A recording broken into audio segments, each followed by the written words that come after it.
Latest news updates కోసం ఇప్పుడే download చేసుకోండి media effects app. Welcome to media effects. చిన్న సినిమాగా వచ్చిన కేర్ ఆఫ్ కంచరపాలెం సినిమా మంచి విజయాన్ని అందుకుంది. ఈ సినిమాపై విమర్శకులు ప్రశంసలు అందుకుంది. అలాగే ఈ సినిమాలో చాలా మంది తన నటనతో ప్రేక్షకులను ఆకట్టుకున్నారు. అలాగే ఈ సినిమాలో ఓ అద్భుతమైన పాత్రలో నటించి మెప్పించాడు కిషోర్ కుమార్. ఆయన పేరు చెప్తే గుర్తుపట్టడం కష్టమే, కానీ ఆయన చూస్తే ఇట్టే గుర్తుపట్టేస్తారు. కంచరపాలెం సినిమాలో అద్భుతంగా నటించారు కిషోర్ కుమార్. ఆ సినిమాలో ఒక మూగ వ్యక్తిగా నటించి మెప్పించాడు. ఆ తర్వాత పలు సినిమాలో అవకాశాలు వచ్చాయి. క్యారెక్టర్ ఆర్టిస్ట్గా బిజీగా మారాడు. ఇదిలా ఉంటే తాజాగానే చేసిన కామెంట్స్ ఇప్పుడు ఫిలిం సర్కిల్లో వైరల్గా మారాయి. చిరంజీవి ఆచార్య పవన్ కళ్యాణ్ భీమ్ల నాయక్ సినిమాలో తనకు అన్యాయం జరిగిందన్నాడు.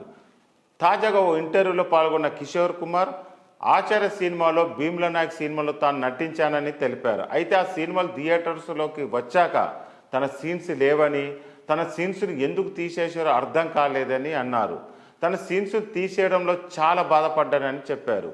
ఆచార్య సినిమా కోసం నేను 20 రోజులు పనిచేశా, మంచి పాత్ర దక్కింది, బాగా చేసిన చిరంజీవి గారు కూడా మెచ్చుకున్నారు. కానీ ఆ సినిమాలో సీన్స్ తీసేశారు అని ఆవేదన వ్యక్తం చేశాడు. అలాగే పవన్ కళ్యాణ్ భీమ్ నాయక్ కోసం ఓ రోజు షూటింగ్కి వెళ్ళాను. ఆ తర్వాత కొంచెం గ్యాప్ వచ్చింది. ఆ తర్వాత నేను షూటింగ్కి వెళ్తే నా ప్లేస్లో వేరే నటుడిని పెట్టేశారు. అసలు ఎందుకు అలా చేశారో నాకు అర్థం కాలేదు. ఈ 2 సినిమాలో తనకు అన్యాయం జరిగిందని, దాంతో చాలా బాధపడ్డానని తెలిపారు.